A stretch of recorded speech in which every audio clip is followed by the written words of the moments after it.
Се усогласуваат последните детали за почетокот на еден од најголемите комплексни судски процеси во поновата македонска историја. Надлежните институции ги финализираат плановите за справување со огромниот број обвинети, сведоци и оштетени.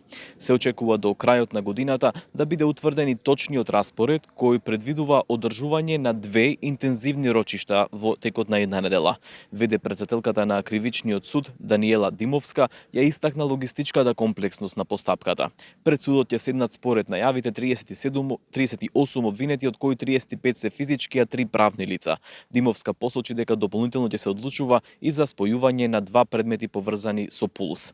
Еден од првите предизвици според неа е барањето на Сдруженијето на жртвите да им биде доставен комплетниот доказен материјал. Судот исто така ќе инсистира и адвокатите јасно да ги информираат своите оштетени, кои во овој случај се воедно и сведоци, дека нема да смеат да ја следат главната расправа пред нивното сведочење. Воспротивно, како што појасни Димовска, тие ризикуваат да го изгубат правото да сведочат. За јавноста, важна е информацијата дека судечкиот совет одлучил да не дозволи снимање на самиот судечки совет во судницата. Поради големиот број учесници и очекуваните тензии, обезбедена и постојана лекарска екипа во близина на судницата. Димовска упати и сериозно предупредување до сите вклучени во процесот. Таа апелираше оние кои издаваат боледувања и вештачења да бидат свесни дека судот ќе ги проверува истите дополнително и ќе мора да бидат поригорозни од вообичаено. Претседателката нагласи дека со толков број обвинети, судот има обврска и задача да овозможи непречено одвивање на судењето. За да се осигура континуитет, обезбедени се и резервен судија поротник и резервен записничар, а советот ќе брои вкупно 4 поротници, еден повеќе од вообичаено. Дека овој предмет е огромен предизвик за целиот систем, потврдува и државниот јавен обвинител Љупчо Коцевски.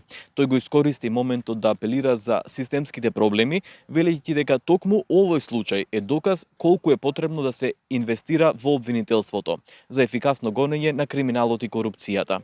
Коцевски посочи дека системот се соочува и со огромен предизвик, како од финансиски, така и од кадровски аспект, и повторно го нагласи големиот недостиг на јавни обвинители во обвинителството. Алармантен е податокот што го сподели дека во наредните 3,5 години нема да биде избран ниту еден нов јавен обвинител.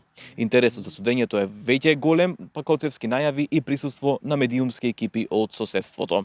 Од страна на одбраната пак претседателот на Адвокатската комора Љубомир Михајловски истакна дека специфика адвокатите ќе се појавуваат во двојна улога како и бранители на обвинетите, но и како полномошници на оштетените.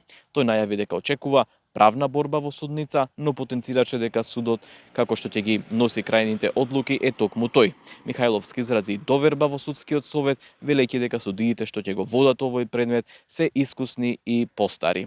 Претседателот на комората верува дека ќе имаме квалитетно судење, доколку секако постои меѓусебно почитување од сите странки во постапката. Останува да се види како правосудниот систем ќе се справи со овој логистички и правен предизвик во наредните месеци, додека јавноста и жртвите очекуваат брза, но пред се праведна разрешница.